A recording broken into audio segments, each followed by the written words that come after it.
Double engine సర్కార్లో మనం కూటమిలో ఉన్నప్పుడు ఆంధ్రప్రదేశ్ ఎంత అభివృద్ధి చెందుతుందనేది ఈ 7 నెలల్లోనే మనం సాధించి చూపించాం. అలాగే వీటితో పాటు చంద్రబాబు నాయుడు గారి నాయకత్వంలో, పవన్ కళ్యాణ్ గారి నాయకత్వంలో పవన్ కళ్యాణ్ గారు ప్రత్యేకంగా ఢిల్లీకి వచ్చి కోరింది ఏంటి అంటే ఈ ఏటికొప్ప బొమ్మలు అలాగే కొండపల్లి బొమ్మల్ని అది ఎంతో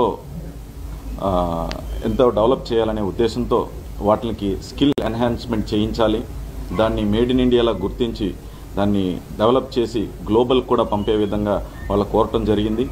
దాన్ని ఈ బడ్జెట్లో ప్రవేశపెట్టి ఫస్ట్ టైం టాయ్స్ని మేడ్ ఇన్ ఇండియా అలాగే మన గ్రామాల్లో తయారు చేసే ఈ బొమ్మల్ని స్కిల్ ఎన్హాన్స్మెంట్ చేసి వాళ్ళకే ఇంకా ఏదైనా టెక్నాలజీని యాడ్ చేసి అలాగే వాళ్ళని క్లస్టర్స్ కింద లోన్స్ కూడా ఇవ్వటం జరుగుతుంది. ఆ లోన్స్ ఇచ్చి వాళ్ళని డెవలప్ చేసి దాన్ని ఇంకా ఈ 2 బొమ్మల్ని కూడా డెవలప్ చేయాలనే ఉద్దేశంతో పవన్ కళ్యాణ్ గారిని కోరటం అలాగే అది బడ్జెట్లో ప్రవేశపెట్టడం కూడా జరిగింది.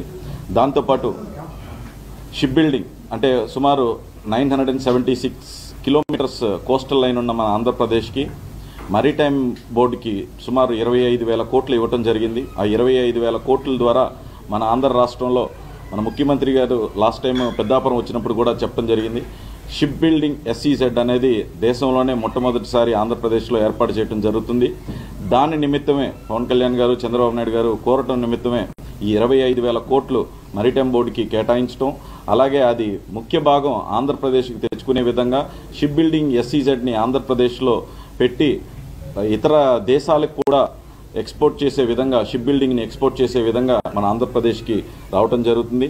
అలాగే జల్ జీవన్ మిషన్ గురించి ప్రత్యేకించి ఉప ముఖ్యమంత్రి గారు పవన్ కళ్యాణ్ గారు ఢిల్లీకి రావటం జరిగింది, మంత్రివర్యులను కలవటం. అలాగే గత ప్రభుత్వంలో సుమారు 10,900 కోట్లు కేటాయిస్తే 2,200 కోట్లు మాత్రమే వినియోగించుకుని దాన్ని శుభ్రంగా